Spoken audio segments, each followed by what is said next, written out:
Hey everyone, so it's Amanda and here I have my bullet journal layout. So here's the title page.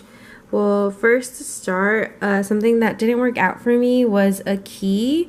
I wanted to color code some things throughout my journal, but it didn't really work out just because I didn't really memorize what the colors meant, and I didn't really like referring back to the key. So I did use color, just not in a very functional way, more of just to make it decorative and pretty to look at. So first of all, I did give up the whole Writer Carol layout. I tried other things. I tried monthly layouts that looked more like calendars. These were cute. They were just really small. So the first monthly layout that really worked out for me was a 2-page spread that has this calendar that I could put a lot of events and important dates in, as well as tasks and goals I wanted to achieve for that specific month. And then with this, I would go to my weekly layouts. I would refer to the monthly layout when writing out my weekly layout. So this was one of my favorite weekly layouts that worked out really well for me. One, it was really cute, so I had fun writing in it, but also the boxes for each day where there was a lot of space for me to write not only tasks but notes, and then I also really like this reminder section that I added because I had a lot of things to do this week that weren't really due on a particular day, but having this section made it easier to refer to getting those important tasks done. Another thing I originally wanted to use my journal for was habit tracking, but the first time I tried it out, it didn't really work out.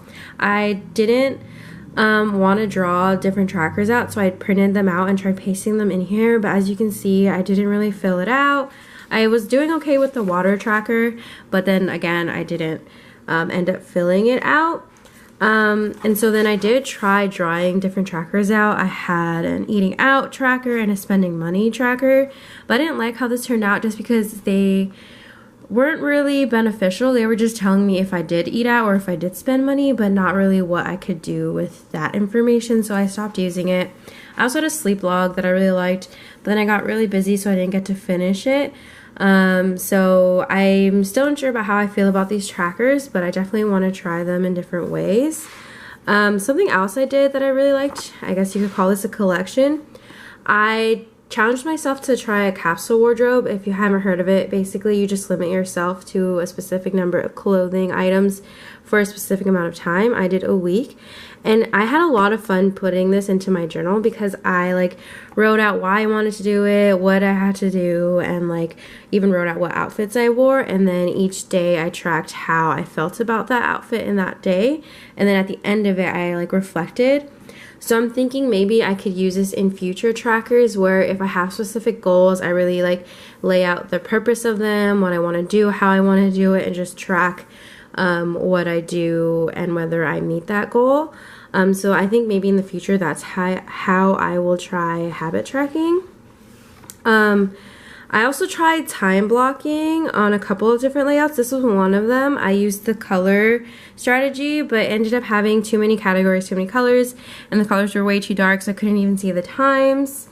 Overall though, I really like how my journal turned out. I had a lot of fun. This week was a really hard week. I was really sick, so didn't get to do a lot, and that reflected in my attempt at an achievement log. I wasn't able to fill it out just because I was sick and couldn't do very much. So I think in the future I'll try to do a daily achievement log instead of a weekly one. Yeah, and there are still a few things that I want to add to my journal, as you can see here, and I just want to continue adding to the journal to really organize my life in all aspects of it.